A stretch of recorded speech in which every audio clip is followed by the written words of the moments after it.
కొన్ని కోణాల్లో చూస్తుంటే అది హత్య అనే విధంగా ఉంది, కొన్ని కోణాల్లో చూస్తుంటే అది యాక్సిడెంట్ అనే విధంగా ఉంది. మరి ఎక్కువ పర్సంటేజీ అది హత్య అన్నట్లుగా తేలుస్తున్నారు చూసినటువంటి వారు, దగ్గరగా చూసినటువంటి వాళ్ళు కానివ్వండి, అక్కడ ఉన్నటువంటి పరిస్థితులు కానివ్వండి. మరి మనకు తెలియదు కాబట్టి ఆ పరిస్థితులను బట్టి అది హత్య అంటూ ఉన్నారు. సరే, ఏదేమైనా ఒకవేళ హత్య అయితే అది చేసింది ఎవరు, వారు త్వరగా బయటపడే విధంగా మరి మనం ప్రార్థన చేద్దాం. మరి యాక్సిడెంట్ అయితే అది విలువైన మరణం, దేవుడు పిలుచుకున్నటువంటి మరణం. ఆయన్ని ప్రభునందు నిద్రించు వారు ధన్యులు. కాబట్టి వారి ఆత్మ కొరకు మనం ప్రార్థన చేద్దాం, వారి కుటుంబం కొరకు ప్రార్థన చేద్దాం. దేవునికి స్తోత్రం, హల్లెలూయా. మీ అనుదిన ప్రార్థనలో మాత్రం తప్పక ప్రవీణ్ పగడాల గారిని జ్ఞాపకం చేసుకుంటూ ప్రార్థనలో పెట్టండి. సరే, మంచిది. ఈ సంఘటన ద్వారా 3 విషయాలు చెప్తాను, నాకు అర్థమైనవి, మనకు తెలిసినయే, కానీ మరలా ఒకసారి నాకు ఇచ్చినటువంటి మందైన మీకు కూడా చెప్పాలని అనిపించింది. ఒక 3 విషయాలు నాకు అర్థమైనవి. ప్రాముఖ్యంగా ఏంటంటే, మొట్టమొదటిగా మీరు ట్రావెల్ చేసేటప్పుడు లాంగ్ జర్నీ అయితే మాత్రం ఎట్టి పరిస్థితుల్లో బళ్ళు మీద వెళ్ళబాకండి. ఏ బళ్ళు మీద? 2 వీలర్ మీద వెళ్ళబాకండి. దగ్గర అయితే ఇబ్బంది లేదు, కానీ కొంచెం దూరం అయితే దాదాపు, ఎందుకంటే దూర ప్రయాణం ఏ విధంగానైనా ఇబ్బందే. 2 వీలర్ మీద నిద్ర రావచ్చు, లేకపోతే కొంచెం అలసట చెందవచ్చు మనం, లేకపోతే మనం బాగానే వెళ్తాం, వాళ్ళు మన మీదకి రావచ్చు. అదే బస్సు ట్రైన్ అయితే మనకు అంత ఇబ్బంది ఉండదు. బస్సులో కానీ ట్రైన్లో కానీ మనం వెళ్తే అంత ఇబ్బంది ఉండదు. ఆల్రెడీ మరి ప్రవీణ్ గారికి మంచి కార్లు ఉన్నాయి, కానీ మరి ఆయన 2 వీలర్ మీద ఎందుకు వచ్చాడో వాళ్ళ పిఏ చెప్పిన విషయం ఏంటంటే, ఆయనకు కొన్ని పనులు ఉన్నాయంట రాజమండ్రిలో 15 రోజుల వరకు. ఆ పనులన్నిటికీ తిరగాలంటే నాకు లోకల్గా బండి అవసరం కాబట్టి బండి తీసుకెళ్తున్నానని చెప్పి ఆ బండి తీసుకొచ్చారట. ఒకవేళ ఆయన కోరుకుంటే బోలెడు బళ్ళు వస్తాయి, ఆయనకి తెలిసిన వాళ్ళు చాలామంది ఉండుంటారు, కానీ ఎందుకులే నా బండి అయితే బాగుంటుంది అనుకొని ఆయన బండి మీద వచ్చాడు. దగ్గరగా హైదరాబాద్ నుంచి రాజమండ్రి అంటే 500 కిలోమీటర్ల, దగ్గరగా 500 కిలోమీటర్ల దూరం బండి మీద అంటే మామూలు విషయం కాదు. అది చాలా చాలా కష్టమైన పనే, ఇబ్బందికరమైన పరిస్థితే. కాబట్టి ఆయన 2 వీలర్ మీద రాకుండా ఉంటే బాగుండేది. 2 వీలర్ మీద రావటం ఆయన చేసిన మొదటి తప్పు అనుకుంటున్నాను నేను. ఏదేమైనా మరి ఆయన ఉద్దేశం ఏముందో మనం చెప్పలేం. మనం ఈ విషయాన్ని కొంచెం అర్థం చేసుకొని జాగ్రత్త పడదాం. నేను కుర్రోళ్ళు మొన్న ఎవరో బండి మీద కూడా పడ్డారని మా సాక్ష్యం మురళినా. ఏదేమైనా 2 వీలర్ అనేది ఇబ్బందే. లోకల్గా వెళ్ళేటప్పుడు వచ్చేటప్పుడు కూడా తస్మాత్ జాగ్రత్త. ఆ తర్వాత లాంగ్ డ్రైవ్ అనేది అస్సలు తీసేద్దాం. 2 వీలర్ మీద మనకు బస్సులు ట్రైన్లు ఉన్నాయి, కార్లు లేకపోయినా అవి అందుబాటులో ఉంటాయి కాబట్టి అలా వెళ్ళటానికి ప్రయత్నం చేయండి. తప్పక వెళ్ళాల్సిన పరిస్థితుల్లో ఒళ్ళు దగ్గర పెట్టుకొని జాగ్రత్తగా ప్రార్థన చేసుకుంటా వెళ్ళటానికి ప్రయత్నం చేయండి. ఇంకొకటి, లేడీస్ని వెనకబెట్టుకొని, నిన్న మేము ఎవరో వెళ్తున్నాం, మొత్తానికి 3 ఒక బైక్ మీద వెళ్తున్నారు. ఒంగోలులో మొన్న వెళ్తున్నప్పుడు ఆయన నడుపుతున్నాడు. 2 కూతుళ్ళు అనుకుంటా ఆయనకి. 2 కూతుళ్ళు కూడా బాగా బడితల్లాగా ఉంటారు పెద్దగా. మధ్యలో కూతురుని ఎక్కించుకున్నాడు. వెనక వాళ్ళ ఆవిడ కూర్చుంది. వాళ్ళ ఆవిడ ఒకవైపుకు ఆ అమ్మాయిని తిప్పి, ఆ అమ్మాయి చిన్నది కాదు, 12-13 సంవత్సరాలు ఉంటాయి, పెద్దదిగానే ఉంది. ఆ పిల్లని ఒకవైపుకు తిప్పి ఈ అమ్మాయి కాలు మీద కూర్చోబెట్టుకుంది. ఏమో కాలు మీద. అసలు ఎంత ఒక సర్కస్ చూసినట్టు ఉంది మాకు వాళ్ళు వెళ్తుంటే. మరి యాక్సిడెంట్స్ కాకుండా ఎట్లుంటాయి చెప్పండి? అసలు బండి మీద వెళ్ళటమే ఇబ్బందికర పరిస్థితి అయితే ఆ విధంగా ప్రయాణం చేయటం, కొంతమంది ఏముందలే అన్నట్టుగా నిర్లక్ష్యంగా, తీరా వచ్చి పడ్డ తర్వాత బాధపడతారు. ఏదన్నా జరిగిన తర్వాత అరే జరిగిన తర్వాత బాధపడేం లాభం చెప్పండి? కాబట్టి చాలా ప్రమాదం 2 వీలర్ అనేది. కాబట్టి చాలా జాగ్రత్తగా ప్రయాణం చేయండి. లాంగ్ డ్రైవ్ అసలు 2 వీలర్ మీద చేయకుండా ఉంటే మంచిది అనేది నా ఉద్దేశం. తర్వాత మీ ఇష్టం. ఒకవేళ తప్పని పరిస్థితుల్లో వెళ్ళినా చాలా జాగ్రత్తగా ప్రార్థనాపూర్వకంగా వెళ్ళటానికి ప్రయత్నం చేయండి. రోజులు అసలు బాగలేవు, ఇటు చూసినా ఎటు వెళ్ళినా యాక్సిడెంట్స్. రెండోది ఏంటంటే అవతల వాళ్ళ మనోభావాలను మనం ఎట్టి పరిస్థితుల్లో బాధ పెట్టొద్దండి, విమర్శించాల్సిన పని లేదండి. మన యేసయ్య గురించి మనం చెబుదాం. ఎందుకు చెప్తున్నానంటే మీ ఇళ్ళ పక్కన మీ ఇరుగు పొరుగు వారు హిందువులు ఉన్నారు, ముస్లిమ్స్ ఉన్నారు.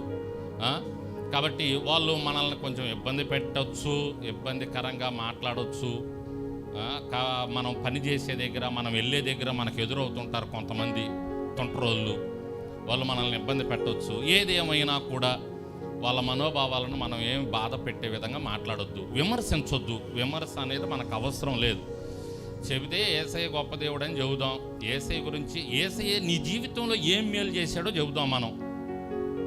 అంతే తప్పితే నీ దేవుడు అలా, నీ దేవత అలా, మీ వాళ్ళు అలా, మీ వాళ్ళు ఇలా చేశారు, మీ వాళ్ళు అలా చేశారు అని చెప్పేసి మాట్లాడటం ద్వారా అవతల వాళ్ళను మనం బాధ పెట్టి ఇబ్బంది పెట్టినట్టే. ఆ విధంగా ఎవరి మనోభావాలను మనం ఇబ్బంది పెట్టకుండా, ఎవరిని విమర్శించకుండా, సాధ్యమైనంత వరకు ప్రేమతో మాట్లాడుతూ, నా దేవుడు నా జీవితంలో కార్యం చేశాడండి, నేను నమ్ముకున్నాను, ఇదిగో నన్ను ఇలా మార్చుకున్నాడు. నేను ఒకప్పుడు విగ్రహారాధన చేశాను, మీ హిందువుల్లోనే నేను కూడా ముందుకు వెళ్ళాను, ఆ హిందుత్వంలోనే. లేకపోతే ముస్లిం అయితే ఆ ముస్లిం ఇదిలోనే ముందుకెళ్ళాను.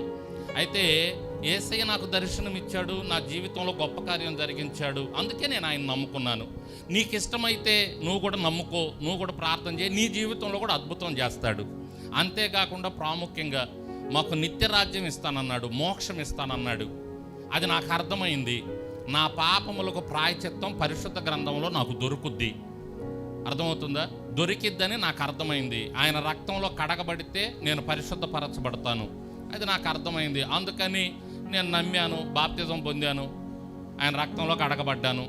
ఇప్పుడు నా పాపములకు విడుదల వచ్చింది, నేను నిత్య రాజ్యానికి వెళ్తాను. ఇది నేను నమ్మాను, అందుకే నా యేసయ్యని నేను నమ్ముకున్నాను. That's all. దేవునికి స్తోత్రం చెప్పండి. అంతే. ఇలా మనం యేసయ్య గురించి చెప్తే సరిపోతుంది. కాబట్టి ఎవరి మనోభావాలను మనం దెబ్బతీసే విధంగా మాట్లాడొద్దు, ఎవరిని విమర్శించొద్దు దయచేసి. ఈ విధంగా ముందుకు వెళ్ళటం ద్వారా మనం ఆత్మలను ఏమాత్రం సంపాదించుకోలేము, ఇంకా తిరుగుబాటును చూస్తాం, ఇబ్బందికరమైనటువంటి పరిస్థితులను చూసే అవకాశం ఉంటుంది. మొంగమూరి దేవదాసయ్య గారు చెప్పాడంట, ఆయన దగ్గర సేవ చేసే వాళ్ళు చెప్తారు, ఆయన చెప్పాడంట, ఏ దేవుణ్ణి కానీ ఏ దేవతను కానీ విమర్శించకూడదు, తోలనాడకూడదు, నీ యేసయ్య గురించి చెప్పు చాలు అని అన్నాడంట ఆయన. పెద్ద ఆయన బైబిల్ మిషన్ వ్యవస్థాపకులు. వెళ్ళారా మీరు? బైబిల్ మిషన్ గుంటూరు, ఏ ఏరియాది? గుంటూరు కాకాని. ఎస్, కాకాని అని వ్యవస్థాపకులు ముంగుమూరి దేవదాసయ్య గారు. గొప్ప సాక్ష్యమైనది, గొప్ప అద్భుత కార్యాలు జరిగించాడు ఆయన జీవితంలో దేవుడు. ఆయన కూడా జరిగించాడు ఆయన ప్రార్థన ద్వారా. అటువంటి ఆ దేవదాసయ్య గారు చెప్పిన మాట ఏంటంటే, ఏ దేవుణ్ణి ఏ దేవతను మనము విమర్శించకూడదు, తోలనాడకూడదు అని చెప్పాడంట. యేసయ్య గురించి ప్రకటించు, యేసయ్య ప్రేమను చెప్పు, యేసయ్య గొప్పతనం చెప్పని ఆయన చెప్పాడంట ఆ దేవదాసయ్య గారు. ఆయనతో సేవ చేసిన వాళ్ళు చెప్తుంటారు. దేవునికి స్తోత్రం. అలా మనం ఎవరిని కూడా విమర్శించవద్దు. ఇది రెండోది నాకు అర్థమైంది ఈ సంఘటన ద్వారా. మూడో విషయం ఏంటి అంటే, ఒకవేళ ఎవరైనా విమర్శించిన, ఎవరైనా బాధ పెట్టిన మాటల ద్వారా చేతల దాకా వెళ్ళకూడదు. అర్థమవుతుందా? ఎక్కడ దాకా వెళ్ళకూడదు? కొట్టటాలు, తిట్టటాలు, హత్య చేయటాలు, అంత దూరం వెళ్ళకూడదు. తోలనాడారు సరే, దేవునికి అప్పచెప్పాలి. వాళ్ళు హిందువులైనా సరే, ముస్లిమ్స్ అయినా, క్రైస్తవులైనా. చంపేదాకా వెళ్ళటం అనేది అది అసలు మానవుని యొక్క లక్షణం కాదు, అది మృగాలు చేసే పని. చంపేది ఎవరండి? మృగాలు చంపుతాయి. అడవుల్లో మృగాలు ఉంటాయి చూడండి. మనిషి కనపడ్డాడు అనుకో, ఏం చేస్తాయి? అయ్యి స్నేహం చేస్తాయి అంటయా, ఎలా చంపుదామా అని చూస్తాయి. వాటికి తెలియదు, మృగాలు అవి, అందుకే వాటిని మృగాలు అన్నారు. మనుషుల్లో కూడా మృగాలు ఎక్కువైపోయారు. చంపటం దారుణం కదండి. సరే, ఇప్పుడు ఆయన ఎలా చనిపోయాడో అది పక్కన పెడదాం. అయితే మనం అంటున్నారు కాబట్టి, హత్య అంటున్నారు కాబట్టి మనం అర్థం చేసుకొని ఈ విషయాన్ని మనం తీసుకోవాలి. కొట్టాలా అంటే యేసయ్య గురించి మాట్లాడతాడా? రెండు పీకతా? ఏంటంటే అది మృగాలు చేసే పని, అది మనుషులు చేసే పని కాదు. కొట్టటము అనేది, తిట్టటం అనేది లేక చంపటం దాకా వెళ్ళింది చూడండి. ఇప్పుడు అది అంటలేదు. అలా చచ్చిపోయిన వాళ్ళు ఉన్నారు, అలా చంపిన వాళ్ళు, బయటకు రాకుండా చంపిన వాళ్ళు, హత్య చేసిన వాళ్ళు ఉన్నారు. అంత దూరం అస్సలు రాకూడదండి. అసలు అది మానవుని యొక్క లక్షణం కాదు, అది మృగాల యొక్క లక్షణం. నువ్వు మృగమైతే ఆ పని చేస్తావు, దానికి తగ్గ పనిష్మెంట్ తప్పకుండా ఉంటుంది, తప్పకుండా ఉంటుంది. దేవుడు తప్పకుండా దానికి తగ్గ పనిష్మెంట్ ఎవరు చేశారు, వారు ఎవరినైనా సరే. యేసయ్యని తిట్టాడండి, అందుకని నేను చంపేశాను అంటావా? యేసయ్య ఊరుకోడు. చంపటం అనేది పాపం, అది అంతే. నన్ను తిట్టు, ఇంకొకరిని తిట్టు. నరహత్య అనేది పాపం. అది 10 ఆజ్ఞల్లో ఉందా లేదా? నరహత్య చేయకూడదు. దాన్నే యేసయ్య కొత్త నిబంధనలు ఏం చెప్పాడంటే, నరహత్యని దూషించిన, నీ పొరుగువాన్ని దూషించినా నువ్వు నరహత్య చేసినట్టే అన్నాడు. అది కూడా నరహత్య. మనం నరహత్య అంటే కత్తితో పొడవటం, చంపటం అనుకుంటాం. కాదు, మన పొరుగువాన్ని దూషించిన, బూతులు తిట్టిన నరహత్య చేసినట్టు అన్నాడు యేసయ్య. అంటే ఒకసారి ఆలోచన చేయండి, మనం తిట్టినా, కొట్టినా, బాధ పెట్టినా, చంపేసినా ఇది పాపమే. అంత దూరం అసలు వెళ్ళకూడదు. ఒకవేళ విమర్శించాడా, సరే దేవుడే చూసుకుంటాడు. హిందువులు కూడా అలాగే అనుకోవాలి, ముస్లిమ్స్ అయినా అలా అనుకోవాలి. నేను చంపేస్తావని, నేను వేసేస్తా, నేను నాలుగు కోస్తా. ఇవి మృగాలు చేసే పని. సంగమా, మనం అలా ఉండకూడదు. మెస్సియా మందిరంలో సంఘస్థులు ఎవరు అలా ఉండకూడదు. దేవునికి స్తోత్రం. ఎవరు దూషించొద్దు, ఎవరు తోలనాడొద్దు, ఎవరిని బాధ పెట్టొద్దు. శారీరక పరంగా, మాట పరంగా కాదు, శారీరక పరంగా కూడా బాధ పెట్టొద్దు. కొట్టటాలు, లేకపోతే ఇక అత్యదాకా పోతున్నాయి ఇప్పుడు కొన్ని. అది ఇంకా భయంకరంగా దేవుని చేత మనం దేవునికి కోపం తెప్పించే విషయం అన్నమాట. దేవుని చేత కొట్టించుకునే విషయం. అంతదాకా మనం తెచ్చుకోకూడదు. అసలు దేవునికి నచ్చదు. తోలనాడటం అనేది, దూషించడం అనేది, కొట్టడం అనేది అసలు నచ్చదు. శారీరక పరంగా బాధ పెట్టడం అనేది దేవునికి అసలు నచ్చదు. ఏం చెప్పాడు ఆయన? ఒక మాట చూడండి, మత్తయి సువార్త. తీయండి బైబిల్, తీయండి, ఒక మాట చూపిస్తాను. మత్తయి సువార్త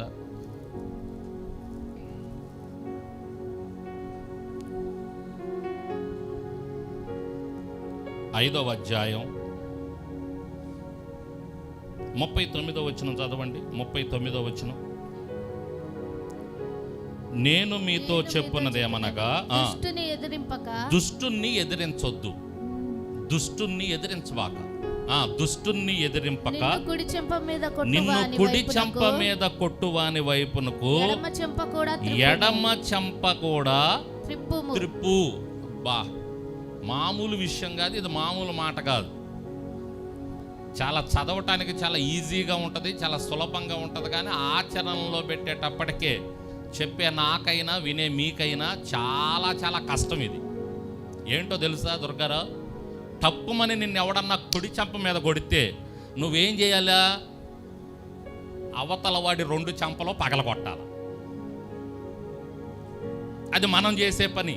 కానీ ఇక్కడ బైబిల్ ఏం చెప్తుందో తెలుసా? నిన్ను కుడి చెంప మీద కొడితే నువ్వు ఎడమ చెంప తిప్పు. అసలు మనం చేయగలమా పని? మన వల్ల అయిద్దా? నా వల్ల అయిద్దా? అసలు నేనైతే చేయగలనా? నేను చేయలేను. కానీ యేసయ్య చెప్పాడు చెయ్యి అని. కుడి చెంప మీద కొడితే ఎడమ చెంప, ఇది ఈ చెంప కూడా కొట్టు అని అంటే అవతల వాడి ప్రాణం పోయిద్ది. అవతల వాడి 2 చెంపలు కొట్టడం బలం కాదు. నిన్ను కుడి చెంప మీద కొడితే ఎడమ చెంప తిప్పటం బలం. అది నిజమైన బలం. దేవునికి స్తోత్రం. హల్లెలూయా. అర్థమవుతుందండి? కుడి చెంప మీద కొడితే ఎడమ చెంప తిప్పుతావే, అది అసలు సిసలైన బలవంతుడు చేసే పని. ఆ 2 చెంపలు పగలగొట్టడం ఏముంది? యేసయ్య చెప్పిన మాటలో చాలా అర్థం ఉంటుంది, చాలా పరమార్థం ఉంటుంది, చాలా గొప్ప విషయం యేసయ్య చెప్పిన మాటల్లో దాగి ఉంటుంది. అందుకే ఆ మాటలు ఆచరించినటువంటి వాళ్ళు ధన్యులు.